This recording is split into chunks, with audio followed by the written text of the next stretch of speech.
ओडिशा राज्यातून विक्रीसाठी आलेला गांजा अहिल्यानगरच्या स्थानिक गुन्हे शाखेकडून राहतामध्ये पकडण्यात आलाय आणि आरोपीकडून 10,81,360 रुपये किमतीचा मुद्देमाल जप्त करण्यात आलाय।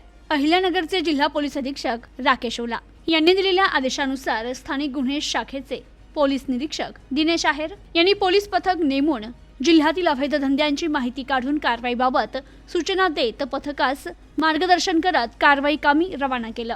8 मे 2025 रोजी पथक राहता पोलीस स्टेशन हद्दीत अवैध धंद्यांची माहिती काढत असतानाच पथकास गोपनीय माहिती मिळाली की काळ्या रंगाची इको स्पोर्ट कार आणि पांढऱ्या रंगाची स्विफ्ट कार येथील 4 इसमांनी ओडिशा राज्यातून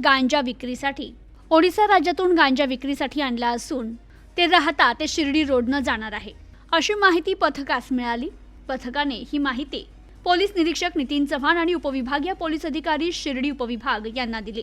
तर उपविभागीय पोलीस अधिकारी शिर्डी यांच्या आदेशानुसार स्थानिक गुन्हे शाखेचे पोलीस अधिकारी अंमलदार तसेच राहता पोलीस स्टेशनचे पोलीस यांचं संयुक्त पथक तयार केलं। पथक पंच आणि आवश्यक साधनासह मिळालेल्या माहितीवरून राहता ते शिर्डी जाणाऱ्या रोडवर साकुरी शिवारातील हॉटेल समाधान येथे सापळा रचून थांबले असता मिळालेल्या माहितीच्या आधारे काळ्या रंगाची इको स्पोर्ट कार आणि पांढऱ्या रंगाची स्विफ्ट कार असे वाहन एका पाठोपाठ येताना दिसले।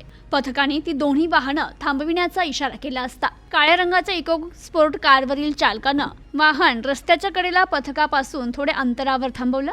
त्या पाठीमागील स्विफ्ट कार चालकानं मात्र कार न थांबवता तो भरधाव वेगानं निघून गेला। पथकातील पोलीस अधिकारी आणि अंमलदार हे इको स्पोर्ट कारकडे जात असताना वाहनातील एक इसम पळून गेला। वाहन चालक पळून जाण्याच्या तयारीत असताना पथकाने त्यास पोलीस पथक आणि पंचाची ओळख सांगत अरुण विश्वकर्मा यास ताब्यात घेतलं। पथकाने पंचासमक्ष ताब्यातील आरोपींशी आणि त्यांच्या ताब्यातील वाहनांची तपासणी करून घटना ठिकाणावरून 15,000 रुपये किमतीचा एक मोबाईल, 2,66,360 रुपये किंमत, त्यात 13 किलो 318 ग्रॅम वजनाचा अंमली पदार्थ आणि 8 लाख रुपये किंमत, त्यात फोर्ड कंपनीची इको स्पोर्ट कार असा एकूण 10,81,360 रुपये किमतीचा मुद्देमाल जप्त करण्यात आलाय।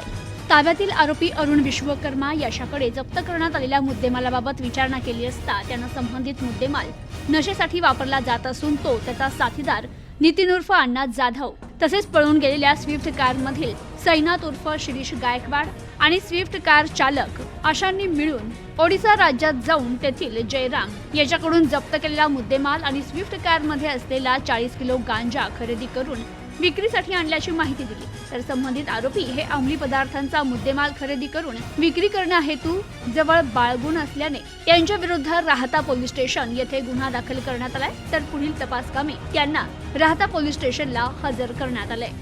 Bureau report news today 24 Ahilyanagar.